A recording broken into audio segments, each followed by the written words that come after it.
जय हिंद साथियों, स्वागत है आपका एक बार फिर से इस नया वीडियो में। दोस्तों, आज इस वीडियो में बात करेंगे कुछ इंपॉर्टेंट के वैकेंसी के बारे में, जिसमें एक सर्विसमैन के कोटे की अवेलेबिलिटी होती है। इसी वैकेंसी के बारे में सारी चीजों को इस वीडियो के माध्यम से समझेंगे। टोटल वैकेंसी कितनी होती है, किस प्रकार से एक सर्विसमैन का सिलेक्शन होता है, पे लेवल कितना रहता है, सारी चीजें इस वीडियो में समझेंगे। दोस्तों, आगे बढ़ने से पहले आप लोगों से छोटी सी गुजारिश है, अगर हमारे चैनल को अभी तक सब्सक्राइब नहीं किया है अभी सब्सक्राइब कर लीजिए, बेल आइकन को प्रेस करके ऑल का बटन दबा दीजिए, ताकि सैनिक से जुड़ी ऐसे नई जानकारी रेगुलर बेसिस पे मिलता रहे सबसे पहले। तो चलिए वीडियो को शुरू करते हैं। दोस्तों, आज जिस वैकेंसी के बारे में बात करेंगे वो वैकेंसी है एसएससी सीजीएल 2025 के बारे में। दोस्तों, मेरे प्यारे साथियों, ये जो वैकेंसी है one of the top best government vacancy है। आप मान सकते हैं एक सर्विसमैन के लिए।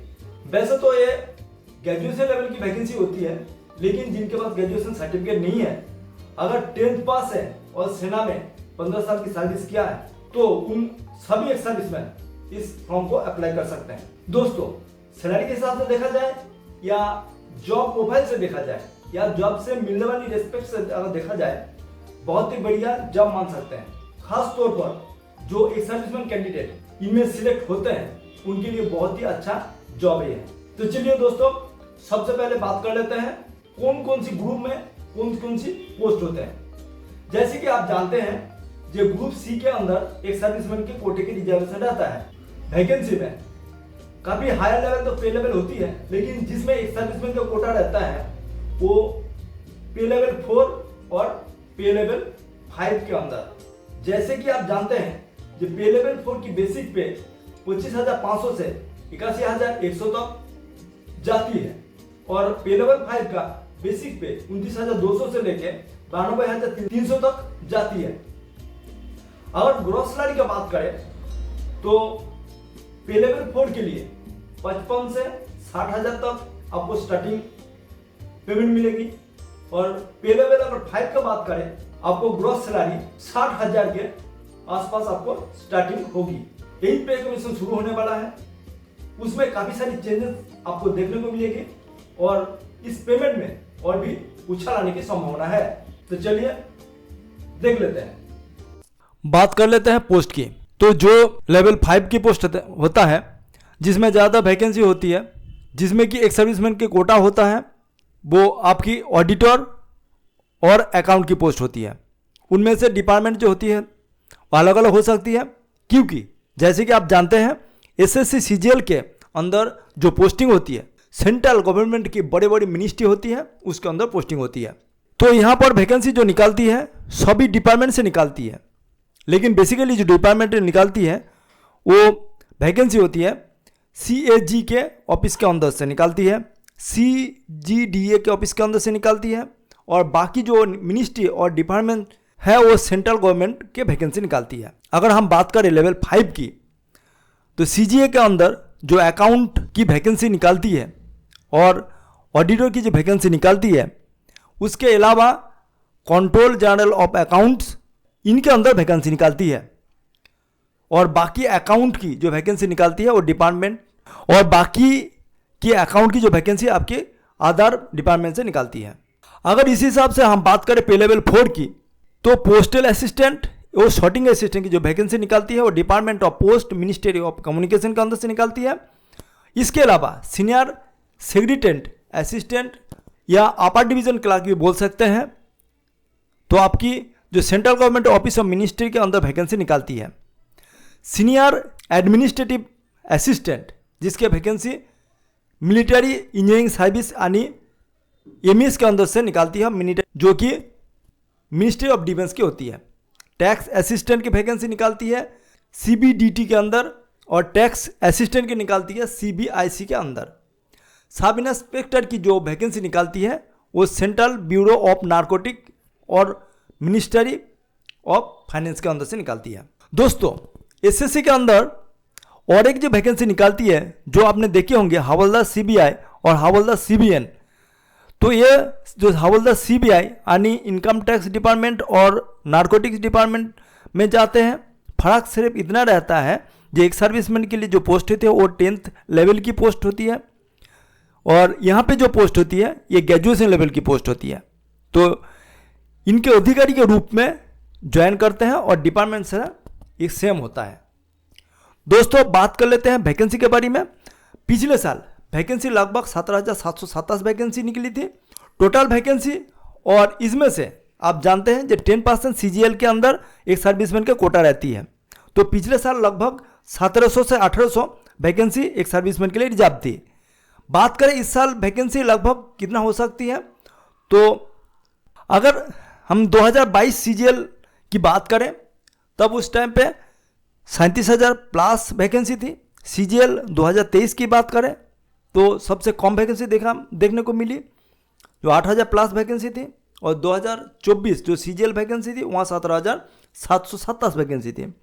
तो आप मान सकते हैं जो इस बार कम से कम 10,000 से प्लस वैकेंसी हो सकती है। दोस्तों अभी बात कर लेते हैं एज रिलैक्सेशन की। तो एक सर्विसमैन के लिए जो रिजर्व होती है ये तो 18 से 17 साल होना चाहिए नॉर्मल कैंडिडेट के लिए, लेकिन एक सर्विसमैन के लिए छूट जो रहती है अपनी जो प्रेजेंट एज है उनमें से जो सेना में जितने साल सर्विस किया है उसको माइनस करना है, उसके साथ फिर 3 साल और माइनस करना है।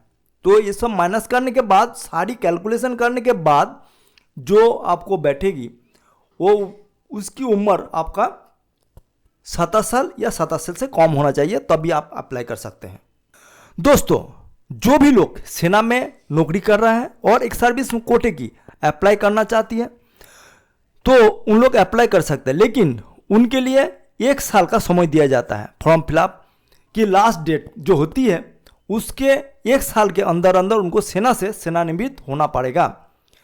रिटायरमेंट अगर आप सोच रहे हो जो 2026 से पहले आपको रिटायरमेंट है तो इस जो CGL 2025 की कैटेगरी में आप आ सकते हैं और एग्ज़ाम दे सकते हैं, लेकिन इसके लिए आपको जो कॉम्पिटिटिव अथॉरिटी या कमांडिंग ऑफिसर से NOC अर्थात नो ऑब्जेक्शन सर्टिफिकेट प्रोवाइड करना पड़ेगी। दोस्तों अभी बात कर लेते हैं क्वालिफिकेशन। वैसे तो यहाँ इसमें ग्रेजुएशन मांगी जाती है, लेकिन 10th लेवल में जो पास है, जो 10th पास है वो भी अप्लाई कर सकते हैं, क्योंकि यहाँ पे आर्मी से जो ग्रेजुएशन सर्टिफिकेट मिला है उसके ऊपर बेस करके। लेकिन दोस्तों आपको एक चीज़ का ध्यान रखना चाहिए कि आपका खाली क्वालिफाई करना सफिशिएंट नहीं रहता, क्योंकि ये एग्जाम के अंदर जो लेवल होता है वो काफ़ी हायर लेवल की माना जाता है। 10th लेवल की जो एग्ज़ाम होती है वहाँ 10th स्टैंडर्ड होता है, 12th लेवल के जो एग्ज़ाम होता है वहाँ पे स्टैंडर्ड 12 का होता है, और यहाँ पे जो काफ़ी अच्छी बड़ी अच्छा पोस्ट माना जाता है उनके लिए अर्थात ग्रेजुएशन लेवल एग्ज़ाम होती है। तो इसके लिए खाली आपको एग्ज़ाम में एंटर करना क्वालिफाई करना सफिशिएंट नहीं रहता, इसके लिए आपको सिलेक्शन लेना ही है तो काफ़ी मेहनत करनी पड़ेगी। तो आपको तैयार भी एज ए ग्रेजुएशन कैंडिडेट होना चाहिए, तो अभी आप इसमें सिलेक्शन ले सकते हैं। दोस्तों बात कर लेते हैं फीस की। तो एक सर्विसमैन के लिए कोई प्रकार फीस नहीं देना होता है, फ्री ऑफ कॉस्ट आप एग्जाम दे सकते हैं और अप्लाई कर सकते हैं। बात कर लेते हैं सिलेक्शन प्रोसेस कैसा होता है। तो दोस्तों सिलेक्शन प्रोसेस होता है 2 भाग में कंप्लीट। पहला भाग टायर 1 और दूसरा होता है टायर 2।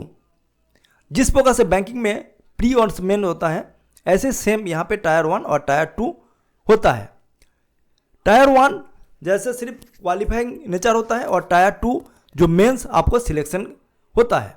तो बात कर लेते हैं सबसे पहले टायर 1 की, जिसमें क्वालिफिकेशन नेचर की होती है और जिसमें मार्क्स जो मिलती है उस सिलेक्शन में प्रभाव नहीं करता, लेकिन यहाँ पे पास होना बहुत ज़रूरी है, तो अभी आप आगे सिलेक्शन में टिके रहेंगे। बेसिकली आपका CBT जो होता है उसके अंदर आपको 4 सब्जेक्ट आता है। पहला सब्जेक्ट जनरल इंटेलिजेंस जिसमें 25 क्वेश्चन होता है और 50 मार्क्स के होता है। जनरल अवेयरनेस सेम 25 क्वेश्चन होता है, 50 मार्क्स के होता है। क्वांटिटिव एप्टीट्यूड इसमें भी 25 क्वेश्चन होता है और 50 मार्क्स के होता है। इंग्लिश जो लैंग्वेज होता है उसमें भी आपका 25 क्वेश्चन और 50 मार्क्स के होता है। टोटल आपको 100 क्वेश्चन होगी और 200 मार्क्स की होगी। इसमें आपको सारे क्वेश्चन ऑब्जेक्टिव टाइप होगा, उसमें 4 ऑप्शन हो सकता है या 5 भी हो सकता है, जिसमें 0.50 नेगेटिव मार्क होता है। दोस्तों इसमें नॉर्मलाइजेशन होता है कि वो आजकल इस हर एग्जाम में नॉर्मलाइजेशन होती है, तो आपको जो शिफ्ट रहता है उसके अकॉर्डिंग नॉर्मलाइजेशन होगा। इसमें इंग्लिश छोड़ के बाकी जो सब्जेक्ट रहता है उसमें आप इंग्लिश या हिंदी कोई भी भाषा में आप अटेंड कर सकते हैं। दोस्तों जो लोग एग्जाम में क्वालिफाई करेंगे उनके बाद उसको टायर 2 में बुलाया जाएगा, और टायर 2 में एक्चुअली बेसिकली 2 पेपर होता है, लेकिन एक सर्विसमैन के लिए सिर्फ एक ही पेपर होता है। उसमें जो स्टैटिस्टिक के पेपर होता है वो एक सर्विसमैन के लिए वो रिजर्वेशन नहीं होता है। अभी देख लेते हैं टायर 2 में कौन सी सेक्शन होता है। देखिए इसके अंदर मेनली 3 सेक्शन होता है। तो पहला जो सेक्शन होता है उसमें जो मैथमेटिकल एबिलिटी और रीजनिंग अर्थात जनरल इंटेलिजेंस से 30 का 60 क्वेश्चन आएगा। हर क्वेश्चन 3 मार्क्स का होगा, टोटल मार्क्स 180 का, और आपको 1 घंटा टाइम दिया जाएगा। सेक्शन 2 में आपको इंग्लिश लैंग्वेज और जनरल अवेयरनेस का टोटल क्वेश्चन 70 आएगा, और हर क्वेश्चन आपको 3 मार्क्स की है, तो टोटल 210 के क्वेश्चन आपको देखने को मिलेगी। सेक्शन 3 में आपको कंप्यूटर नॉलेज देखा जाएगा, जिसमें 20 क्वेश्चन होते हैं, इसमें भी 3 मार्क्स का है, तो टोटल क्वेश्चन है 60 मार्क्स, जिसमें 15 मिनट टाइम दिया जाएगा। और सेशन 2 जिसमें 15 मिनट का है, और डाटा एंट्री स्पीड आपको देखा जाएगा। इसमें मेनली आपको 15 मिनट समय दिया जाएगा, लेकिन पेपर 2 जो है स्टैटिस्टिक के जो पेपर है 100 मार्क्स की जो पेपर है वो आपको नहीं देना होता है। तो हर जो क्वेश्चन होता है उसमें आपको 1/3 नेगेटिव होता है। दोस्तों अभी बात कर लेते हैं इंपॉर्टेंट डेट्स की।